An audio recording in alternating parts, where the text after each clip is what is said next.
Welcome to Spotlight. I'm Terry Harrington. I'll be speaking with Karen Lake from the Blue Water Community Action. Today's show is sponsored by Blue Water Area Transit.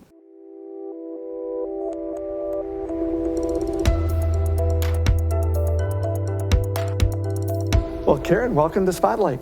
Well, thank you for having me today. This has been an unusual winter, hasn't it? It has. The cold and the frigid temperatures. Extremely cold and lots of snow. That's for sure. So that's really the process for what you have coming up on March 1st, isn't it? Yes, it is. It's to help with utility assistance for those in need in our area. How long have you guys been doing this Walk for Warmth? This is our 35th annual Walk for Really? Warmth. Wow. Yes. That's yes. good. What kind of turnout do you get for that? Well, actually, last year was our first year back in person since COVID. So last year was a little bit low, but we've moved it to the Wrigley Center this year, and so we're hoping to have a great turnout because there's such a huge need in our community. So tell us about the Walk for Warmth. How does this work and the purpose for it? Well, the purpose behind the Walk for Warmth, it's actually got two purposes. The first purpose is obviously to raise funds for the community to be able to provide utility assistance. The second purpose is to provide advocacy and to make the community aware of the fact that there is such a huge need for this in our area. The walk is actually statewide. All of the community action agencies, there's 27 of us in the state, and all of us do a Walk for Warmth to be able to raise awareness and funds.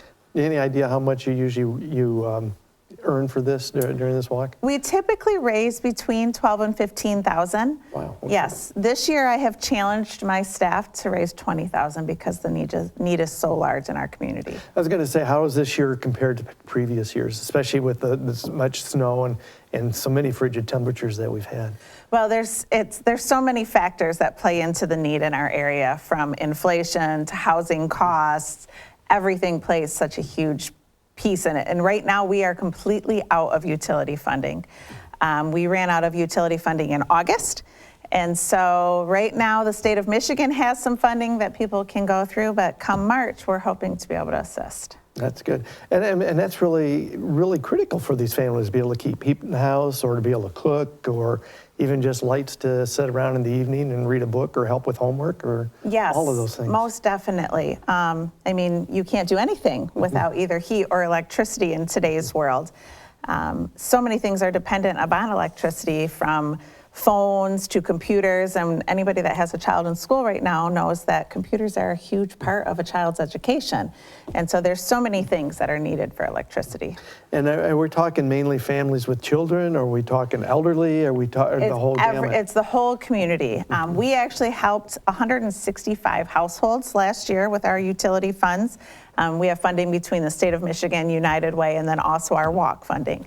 And we helped 165 households, but they ranged anywhere from children to 3 months old up to our oldest was like 92.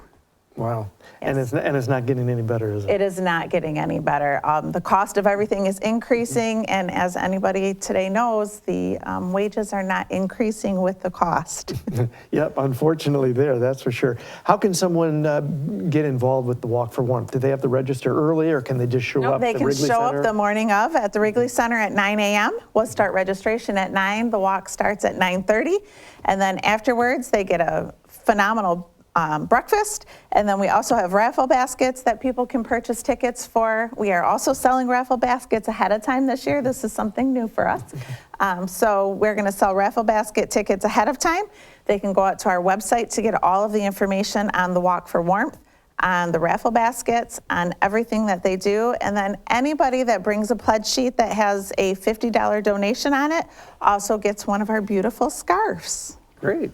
So what better way to help the community and get some exercise? And this is something we want to bring the kids to to walk as well? Most definitely. And actually anybody that is in National Honor Society or Junior Honor Society, if they bring their form that's required, it actually counts as hours because it is a donation and it's for the community, and we're a nonprofit. That's a double bang for your buck. Exactly, yeah, 100%. They get their hours that are required, plus they get to contribute to their community. So it's a walk.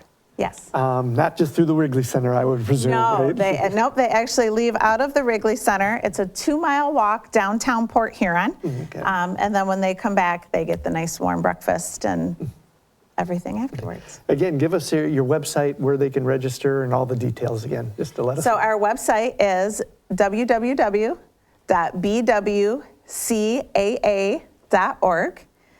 And they can go on there and purchase tickets or register. They can also come into our office. We're located at 3403 Lapeer Road. For anybody that knows Port Huron, that's the old Baker College. We're easy to find. Or they can just come to the Wrigley Center at 9 o'clock, and even if they don't have a pledge sheet, we will take their money. We can take it through, we have PayPal, so we can take credit cards. We can take cash or checks. Great. And you don't have to walk. You can just donate too, can't you? Oh, most definitely. Anyone can donate. They can come into the office. They can mail us a check. They can go online. But we do still want the participation too, because again, part of it is about awareness. And so what better way to raise awareness than to have a group of 100 people walking through downtown Port Huron? And that's on Saturday, March 1st, beginning at 9 o'clock. Yes, it is. Great. Karen, thank you for telling us all about your Walk for Warmth and the need that we have in our community. All right, thank you. And we want to thank you for joining us on Spotlight.